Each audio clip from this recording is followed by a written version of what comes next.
قال الله تعالى: وتبارك في شان حبيبه مخبرا وآمرا إن الله وملائكته يصلون على النبي يا أيها الذين آمنوا صلوا عليه وسلموا تسليما اللهم صل على سيدنا ومولانا محمد معدن الجود والكرم صلاة وسلاما عليك يا سيدي يا رسول الله وعلى آلك وصحبك يا حبيب الله۔ حمد و تعریف و توصیف اللہ جل مجد و کریم کی ذات بابرکات کے لیے، جو خالق کائنات بھی ہے اور مالک ششجہات بھی۔ اللہ جل وعلا کی حمد و ثنا کے بعد رسول رحمت، شفیع معظم، نبی محتشم، حضور ختم المعتبر صلی اللہ علیہ وآلہ وسلم کے حضور ناز میں اپنی عقیدتوں، ارادتوں اور محبتوں کا خراج پیش کرنے کے بعد واجب الاحترام عالی وقار مہمانان محتشم حضرات سامعین، السلام علیکم ورحمۃ اللہ وبرکاتہ۔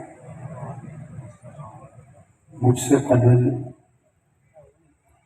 عظیم مفکر و عالم دین حضرت علامہ ڈاکٹر نعیم الدین الازہری کی گفتگو آپ نے سماعت کی، اور اب وقت جس تیزی کے ساتھ بڑھ رہا ہے، نماز عصر ہم سب لوگوں نے ادا کرنی ہے، تو میں مختصراً کچھ باتیں آج کی تقریب کے موضوع کے حوالے سے آپ کے سامنے عرض کرنا چاہوں گا۔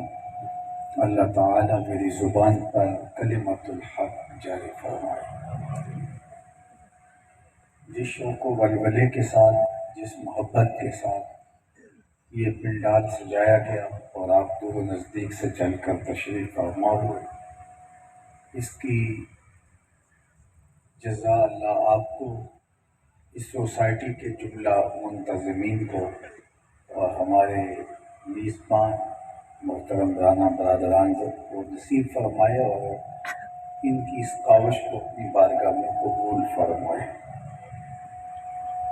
محرم الحرام کے ایام ہیں، اور یہ مہینہ ہمیں شہدائے کربلا کی یاد دلاتا ہے کہ انہوں نے اسلام کے لیے، دین کی بقا کے لیے، اسلام کے گرتے ہوئے جھنڈے کو اٹھانے کے لیے جس طرح سے قربانیاں پیش کی ہیں، اور جس طرح سے عظمت کی انوکھی داستان رقم کی ہے، وہ تاریخ کا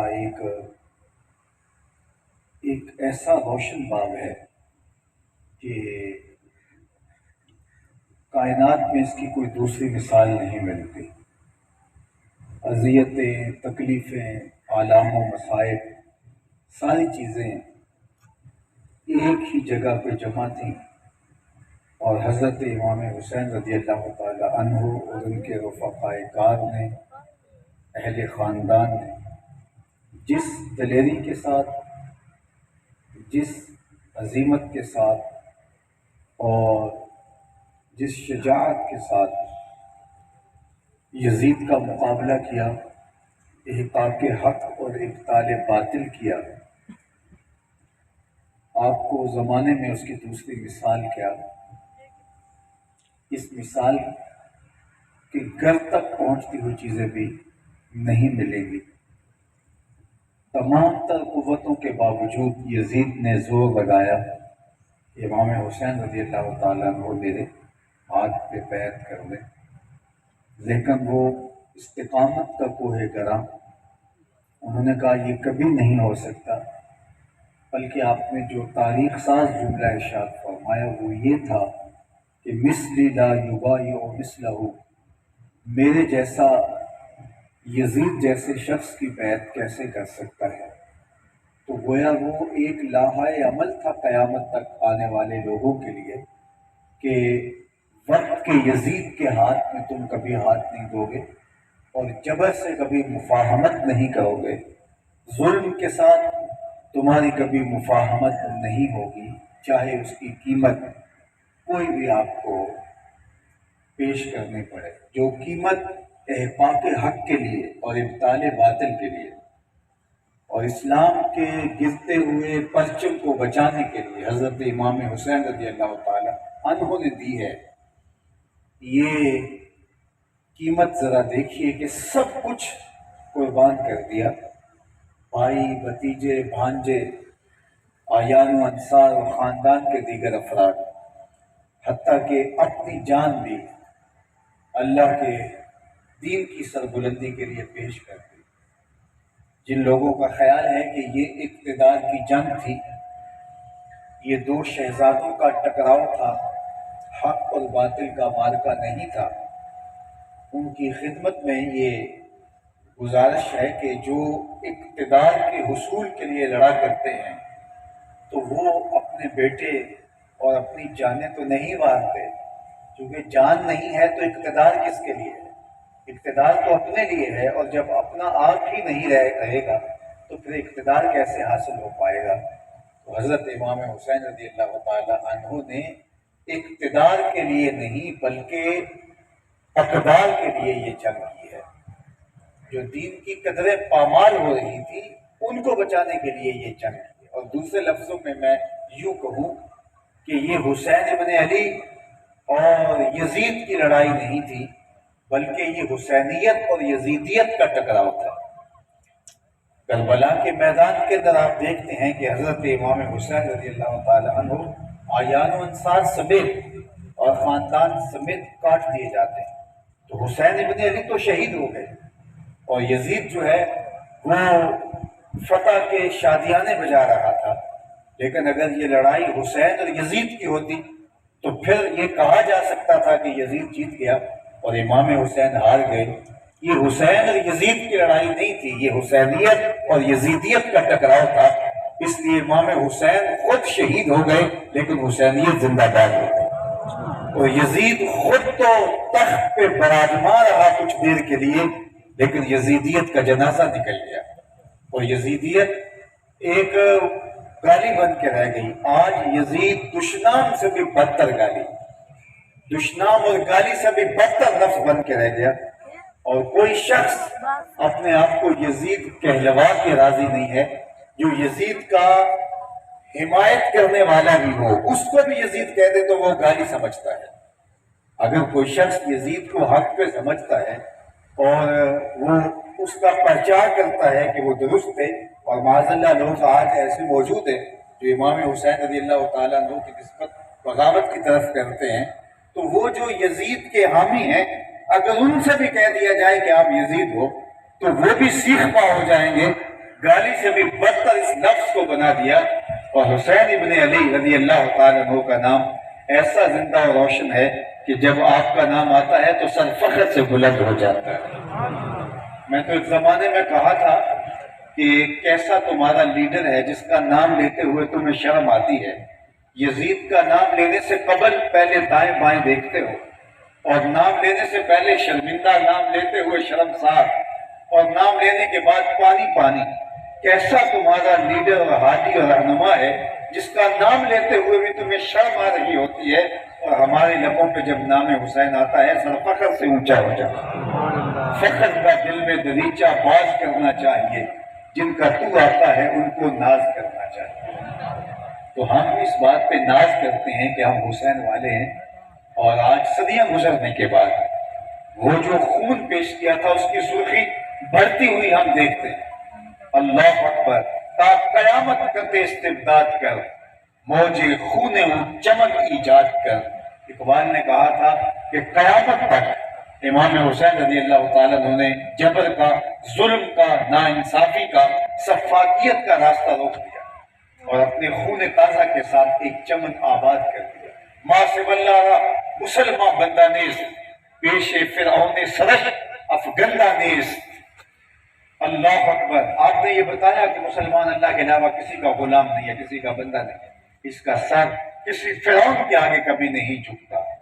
اللہ اکبر، اور اس نکتے کی تفسیر اپنے خون سے پیش کی اور ملت خالدہ کو بیدار کر دیا۔ اور آج صدیاں گزرنے کے بعد بھی حسین ابن علی کا نام زندہ ہے، حسین ابن علی کی فکر زندہ ہے۔ یزید کی قبر کے نشان کا بھی لوگوں کو نہیں پتا کہاں ہے، لیکن حسین کے روضے پہ آج بھی سرخ جھنڈا جھول رہا ہے۔ تو عظیمتوں کی جو انوکھی داستان رقم کی ہے، وہ سر خلو ٹھہرے، وہ سر بلند ٹھہرے۔ عزتوں کو جو نشان ان کو ملا اور جو وقار ان کو ملا، اقبال نے کہا تھا جو دلوں کو فتح کر دے وہی فاتح زمانہ۔ فاتح وہ نہیں ہوتا کہ جو میدان کے اندر کسی کو بچھاڑ دے اور لوگ اس پہ نفرین بھیج رہے ہیں۔ فاتح وہ ہوتا ہے جو دلوں کا فاتح ہو۔ حشام بن عبد الملک بنو امیہ کا بڑا تگڑا حکمران گزرا ہے۔ جب یہ ولی عہد تھا، شہزادہ تھا، تو یہ اپنے دوستوں کے ہمراہ کعبۃ اللہ آیا مکہ المعظمہ میں حج کے لیے۔ تو طواف کرتے کرتے اس کے دل میں خیال آیا کہ میں حجر اسود کو چوم لوں، لیکن جو ہی حجر اسود کے قریب گیا تو رش اتنا تھا، ہجوم انسانہ انبوہ کثیر تھا کہ یہ آگے بڑھنے کی ہمت نہ کر سکا، اور واپس مطاف کے کنارے منتظر تھا کہ رش چھٹتا ہے تو میں حجر اسود کو بوسہ کروں۔ اتنے میں امام زین العابدین رضی اللہ تعالیٰ عنہ طواف کرتے کرتے حجر اسود کے مقابل آئے۔ ان کی رفتار تھوڑی سی تھم گئی، دل میں ارادہ پیدا ہوا کہ میں حجر اسود کو چوموں، اور جو ہی آپ کی رفتار کم پڑی تو لوگوں نے راہیں چھوڑ دی، آگے بڑھے، حجر اسود کو بوسہ کیا اور آپ پھر طواف میں لگ گئے۔ حشام کو بڑا غصہ آیا اور اس کو بڑی خفت ہوئی اپنے دوستوں کے سامنے کہ ولی عہد ہو کے عبد الملک کا شہزادہ ہو کے کسی نے پوچھا نہیں ہے اور یہاں اس دن کے لیے راستہ چھوڑ دیا۔ تو اپنی خفت کو مٹانے کے لیے اپنے پاس کھڑے درباری شاعر فرزدق سے کہنے لگا کہ یہ کون ہے جس طرح یہ جانتا نہ ہو۔ تو اس کا مقصد تو یہ تھا کہ فرزدق کو مذمتی کلمات کہے اور مجھے خوش کر دے، جس طرح درباری شاعروں کا طریقہ ہوتا ہے، لیکن اس کی غیرت عشق اور محبت اہل بیت نے یہ گوارا نہ کیا۔ جب اس نے فرزدق سے پوچھا کہ یہ کون ہے تو فرزدق نے کہا کہ اے حشام، تو نہیں جانتا یہ کون ہے؟ اس کو تو بطحا کے سنگ ریزے بھی جانتے ہیں۔ تیرا یہ کہنا کہ یہ کون ہے، تیرا تجاہل عارفانہ اس نکرہ کو، اس معرفہ کو نکرہ نہیں بنا دے گا۔ یہ کل بھی معروف تھا، آج بھی معروف ہے، یہ فاطمہ کا فرزند ہے، یہ علی کا بیٹا ہے، یہ محمد عربی کا نواسہ ہے۔ اس کو زمین والے بھی جانتے ہیں، آسمان والے بھی جانتے ہیں۔ اور وہاں کھڑے کھڑے امام زین العابدین کی شان کے اندر ایک طویل قصیدہ لکھ دیا، جیسے قصیدہ میمیہ کے نام سے دنیا جانتی ہے۔ تو اسے بڑا غصہ آیا، امام زین العابدین کو قید کروا دیا۔ تو حضرت اس کو فرزدق کو قید کروا دیا۔ تو امام زین العابدین کو پتہ چلا تو آپ نے اشرفیوں کی تھیلیاں بھیجی، تو اس نے شکریہ کے ساتھ قبول کی اور پھر دوبارہ خادم کے ہاتھ میں دیتے ہوئے کہا کہ حضرت امام کو میرا سلام کہہ دینا اور عرض گزار ہونا کہ میں نے یہ خدمت جو کی ہے یہ اشرفیوں کے لالچ میں نہیں، یہ آپ کے نانا کی شفاعت کے لیے کی ہے۔ جو دلوں کو فتح کر لے وہی فاتح زمانہ۔ آج صدیاں گزرنے کے بعد میرے لبوں پر حضرت امام حسین رضی اللہ تعالیٰ عنہ کا قصیدہ آتا ہے تو آپ گوش پر آواز ہو جاتے ہیں، سانسیں بھی رکنے لگتی ہیں، تھمنے لگتی ہیں کہ کوئی لفظ ضائع نہ ہو جائے۔ کیوں؟ اس لیے کہ ذکر نواسہ رسول کا ہو رہا ہے، اور یزید پر آج بھی لعنتیں برس رہی ہیں۔ پوری دنیا کے اندر جن لوگوں کو گھومنے کا موقع ملا ہے ان سے پوچھئے، دنیا کے کچھ گوشے میں نے بھی دیکھے ہیں، دنیا کے کسی کونے پر مجھے کوئی شخص نہیں ملا جس نے کہا ہو کہ میں یزید کی اولاد سے ہوں۔ آج تک کوئی فرد نہیں ملا جس نے کہا ہو کہ میں شمر کی نسل سے ہوں۔ کسی نے مجھے آج تک نہیں کہا کہ میں خولی سے میرا شجرہ نسب جا کے ملتا ہے، لیکن کائنات کے جس کونے میں بھی گئے ہیں لوگوں نے سینے پہ ہاتھ رکھ کے کہا ہم حسینی سید ہوتے ہیں۔ تو پھر کون زندہ رہا اور کون مردہ باد ہوا؟ حسین کل بھی زندہ تھا، حسین آج بھی زندہ ہے۔ سرخروئی سے کہتے جو دلوں کو فتح کر لے وہی فاتح زمانہ۔ یزید کل بھی مردہ باد، حسین آج بھی زندہ باد، اور یزید آج بھی مردہ باد اور حسین آج بھی زندہ باد اور کل بھی زندہ باد۔ یہ ہے حقیقی کامیابی، جو اپنے نظریے کے ساتھ جڑ کر کے حق و صداقت کا علم اٹھاتے ہیں، میرا اللہ انہیں پھر مرنے نہیں دیتا، انہیں حیات طیبہ عطا کر دیتا ہے، انہیں ستھری اور پاکیزہ زندگی عطا کر دیتا ہے۔ تو حضرت امام حسین رضی اللہ تعالیٰ عنہ اگر قربانی نہ دیتے، مجھے بتائیے کہ اس وقت تک ہمارے اندر موجود ہوتے؟ موت تو برحق ہے، شہادت کی موت نہ ہوتی تو تبھی موت کے ساتھ اس دنیا سے تو رخصت ہونا ہی ہونا تھا، لیکن یہ جو دلوں میں دھڑکن بن کے جی رہے ہیں، یہ جو ہے وہ سانسوں کی آواز بھی حسین حسین پکار رہی ہے، ہماری یادداشتوں میں جو ہے وہ ان کی یادیں تازہ ہیں، اور ان کا نام آتے ہی روحوں میں ارتعاش پیدا ہو جاتا ہے۔ آج بھی ظلم اور جبر کے خلاف جہاں بھی جو بھی کھڑا ہوگا وہ حرارت خون حسین سے لے گا، حرارت تازگی وہاں سے نصیب ہوگی۔ آپ نے خطبہ دیتے ہوئے فرمایا تھا، لوگوں تم کہو گے کہ میں اس بے سر و سامانی کے ساتھ اتنے بڑے لشکر سے ٹکرانے جا رہا ہوں، تو آخر کیوں؟ تو فرمایا وَلَكُمْ فِيهَا أُسْوَةٌ، میں تمہیں بتانا چاہتا ہوں کہ میں یہ اقدام کیوں اٹھا رہا ہوں، یہ کام کیوں کرنے جا رہا ہوں۔ فرمایا اس لیے کہ قیامت تک آنے والے لوگوں کے لیے میری زندگی نمونہ تو ہو، ظلم اور جبر اور جور اور زیادتی کے خلاف جو کھڑا ہو اس کے سامنے اسوہ شبیری موجود ہے۔ مہاتما گاندھی نے جب برطانوی سامراج کو للکارا تو اس نے کہا کہ میری قوم تم سوچتے ہوگے کہ مٹھی بھر جماعت کے ساتھ اتنی بڑی سلطنت سے ٹکرانا، جس کی حدود میں سورج طلوع بھی ہوتا ہے غروب بھی ہوتا ہے، دیوار کے ساتھ سر مارنے کے مترادف ہے، لیکن اس کے باوجود میں برطانوی سامراج کو للکارنے کے لیے کھڑا ہوں، اس لیے کہ میرے سامنے حسین ابن علی کا اسوہ موجود ہے۔ تو دنیا کے اندر حریت کی کوئی بھی تحریک اٹھے گی، کسی بھی گوشے میں، کسی بھی دھرم میں، وہ حرارت خون حسین سے لے۔ سرخ رو عشق غیور از خون ہو، شوخی ای مصرع از مضمون ہو۔ عشق غیور کے چہرے کے اوپر جو آپ کو سرخیاں دکھائی دیتی ہیں، عشق غیور کے چہرے کے اوپر جو آپ کو لالیاں نظر آتی ہیں، یہ حسین ابن علی کے خون کا صدقہ ہے، اور اگر وہ خون پیش نہ کرتے تو آج ظلم اور جبر کے خلاف کوئی کھڑا نہ ہوتا۔ کہ جب رخصت کا راستہ امام حسین نے بھی لے لیا تھا، نواسہ رسول میں حضور کی آغوش میں پلنے والا حسین، حضور کے کندھوں پہ کھیلنے والا حسین، حضور کا لعاب چوسنے والا حسین، مسجد نبوی کے اندر جن کے گھر کا دروازہ کھلتا تھا، وہ حسین بھی جب رخصت کا راستہ لے لیتا ہے تو ہم خواہ مشقت میں کیوں پڑے؟ لیکن آج ہم سوچتے ہیں کہ ہمارے بیٹے علی اکبر سے زیادہ قیمتی تو نہیں ہے، ہمارے بیٹے علی اصغر جیسے تو نہیں ہے، تو جب انہوں نے بیٹے لٹا دیے، ہمارا خون حسین ابن علی کے خون جیسا تو نہیں ہے۔ جب اس دین کے لیے عظیمت کا راستہ اختیار کر کے انہوں نے بھی قربانی دے دی تو ہماری حیثیت اور اوقات کیا ہے اور ہم کیا بیچتے ہیں؟ اس لیے جان، یہ زندگی، یہ سانسیں، سب کچھ قربان، اور پھر کوئی جان دیتے ہوئے خوف باقی نہیں رہتا۔ تو جو بے خوف کر دیا، باطل کا، ظلم کا، جبر کا، یزیدیت کا ڈر سینے سے نکال دیا، یہ امام حسین کا کام تھا، اور انہوں نے وہ کام کر دکھایا۔ یزید ایک گالی بن کے رہ گیا، بلکہ دشنام سے بھی بدتر اس کا نام ہو گیا، اور حسین ابن علی عدل کا استعارہ، جرأت کا استعارہ، شجاعت کا استعارہ بن گیا، اور ان کا نام جو ہے وہ مردہ دلوں کے اندر بھی حرارت کی زندگی دوڑا دیتا ہے اور ان کو توانائی بخشتا ہے۔ تو حضرت امام حسین رضی اللہ تعالیٰ عنہ کا اسوہ ہماری زندگی کے اندر جو ہے وہ ایک ایسی روح پھونک دیتا ہے کہ ہم ہر جور و ظلم اور جبر اور استبداد کے خلاف پوری قوت کے ساتھ کھڑے ہو جاتے ہیں۔